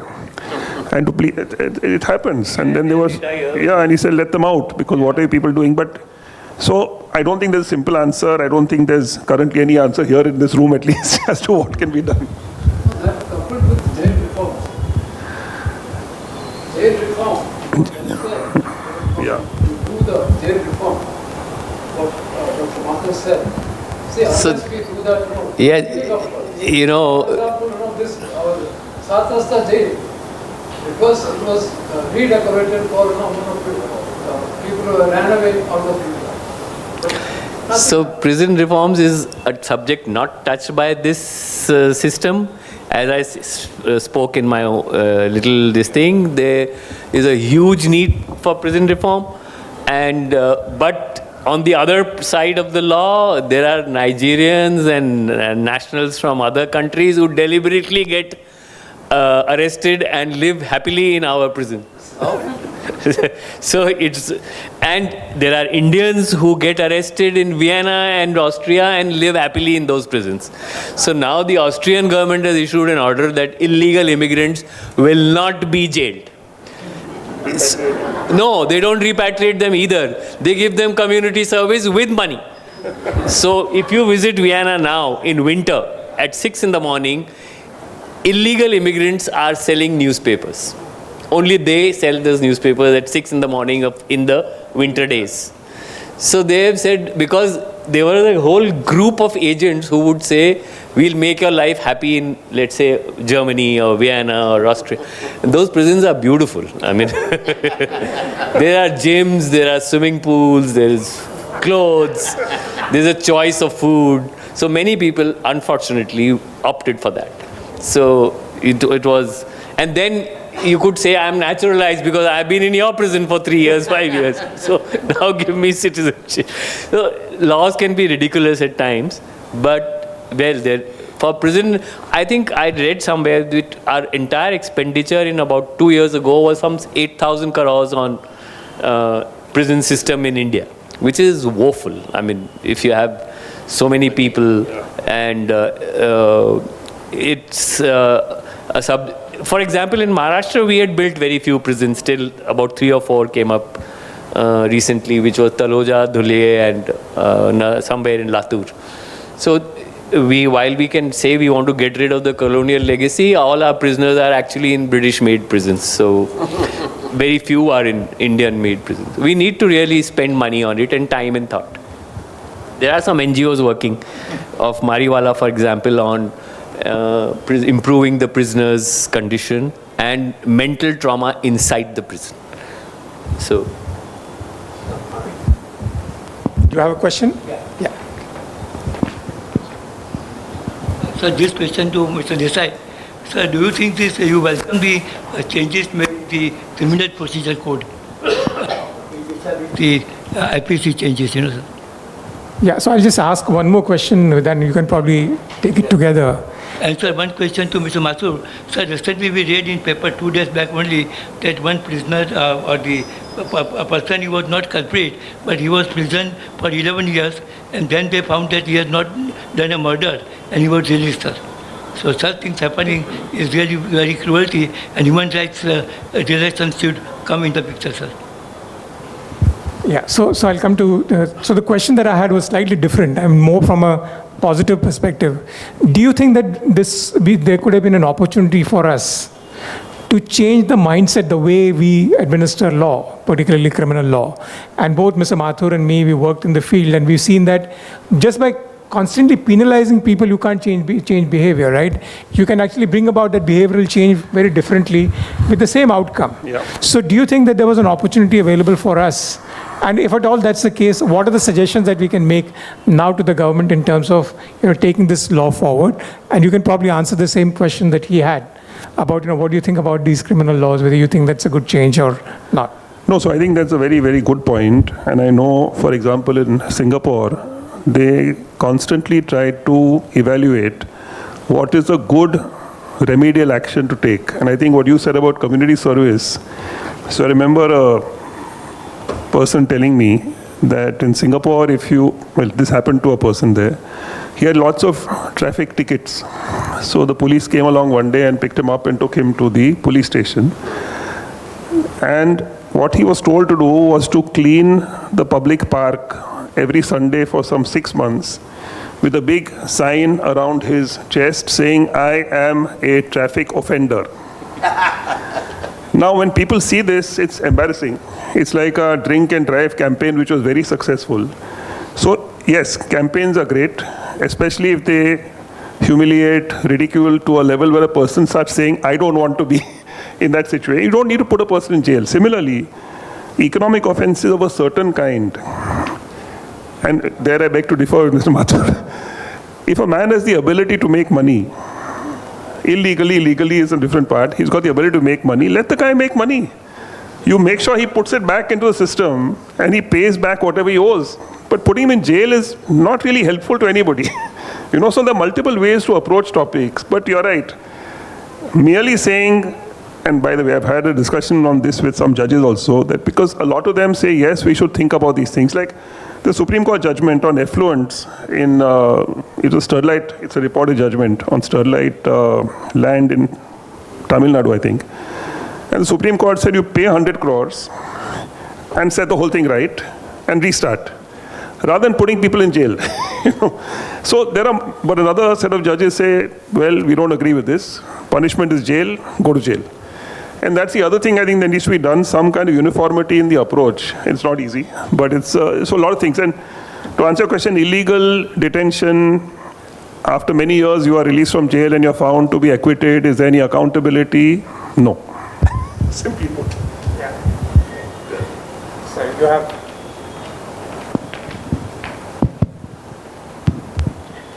Good evening, everyone. My name is Maithili and I'm LLB student. So really thank you for this discussion, because after hearing that 3 laws are changed, and as I'm planning to give JMFC and all things, so it created very confusion and fear in minds that what major changes would take place, but still whatever you explained, thank you for that. So my question was regarding the evidence thing. There is no lot more change, but then it made everything electronic, like giving evidence or giving any documents and thing. Right now we see that there is so much trend in AI thing. So when you have AI, there is nothing difficult for you. So don't you think that there would be more false evidence that would be created, and rather than the power would be more put in this thing for segregating the fake and real evidence, rather than investigating and punishing the offenders? Maybe I think both of you can probably answer. Simply put, yes. No, but if you do generate fake evidence, the law, as now stipulated, says you should take a spatial video. You should actually, in India we started this concept of Panchanama. I didn't want to open that up. But the law nowhere talks of 2 respectable citizens. So we used to get them, and then there used to be the same ones for every case. So the case used to not stand in the court of law, because Shyam Sundar is the punch for at least 15 or 20 cases, one after the other. So that time it was a handwritten description. And with hash values involved in the law now, incorporated into the law, it protects both the citizens as well as the person who's making the evidence. And ChatGPT, etc., cannot generate a hash value, because the first thing, and the hash value has to be, as per this new law, communicated to the magistrate immediately. You cannot wait for it. Okay, when I send the charge sheet, I will send you the hash value. So, of course, neither citizens nor many police officers understand this concept of hash value. A huge training session is required. I used to undertake it for my forensic team and in the Anti-Corruption Bureau, where we used to use this hash value as a concept. But even if you are on the other side, like Mr. Desai, he will definitely ask us for the hash value. And once the hash value is not there, it does not become admissible. That should normally end the story. Normally. Of course, I had a colleague who recorded the confessional statement in the Rajiv Gandhi murder case of Nalini, and after her signature, at the bottom, he has written that after on her behalf, that I have committed so and so crime, and it was upheld up to the Supreme Court that yes, it is not extrapolation into the evidence. But 15 years later, my batchmate had a change of heart and issued a press note that I had put it improperly into the confession. So we all told him, look, even if you had a change of heart, keep it to yourself. So it's a matter of interpretation as well in the court. Just by producing that evidence, it doesn't mean that it can't be challenged. But again, you need resources. You need a good lawyer. You need a good legal defense person to be standing there and to protect you. So it means some difficulties, but I doubt if fabricated will do in a major important case. Okay, I think we're probably going to stop because it's already late. It's 6:40 p.m. Thanks a lot for your patience. I'm now going to ask Satish to come in and do a formal vote of thanks. But thanks a lot for being here today on this rainy, wet day and coming and listening to this such an important topic. Thank you.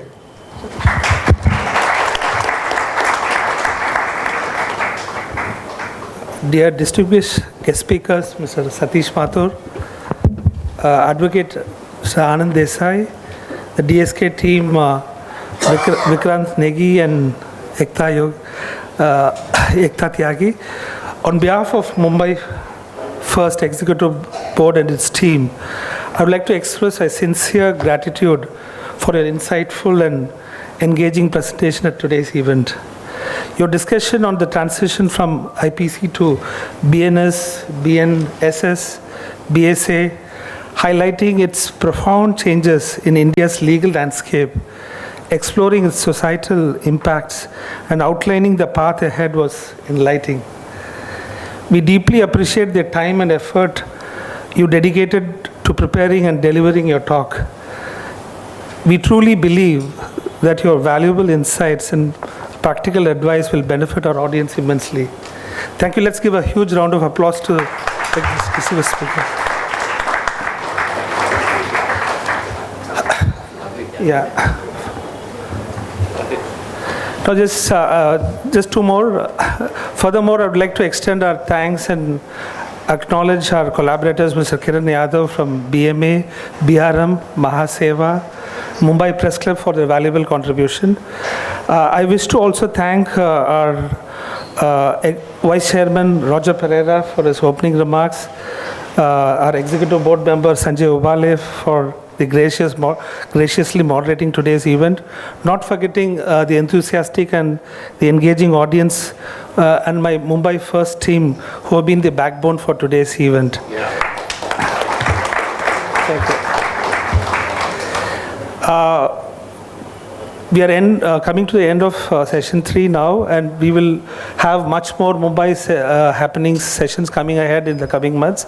We'll update you about that. And 21st, we will have on the 21st of August, we will have another session, and that will be on the the experience on Netherlands who is living under the sea level.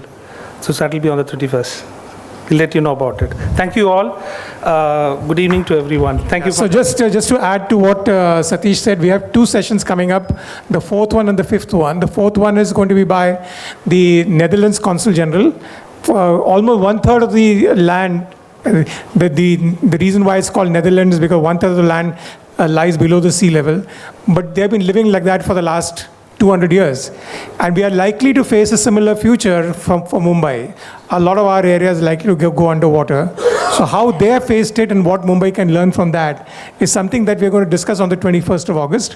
And there's one more coming up after that, how Indore became the cleanest city in the country. There's an additional secretary from the Government of India. He was a municipal commissioner of Indore. He's going to talk about, the behavioral change that we were talking about. How did he bring about a change as far as Indore is concerned? So look out for these 2 sessions also in the days to come. Thank you.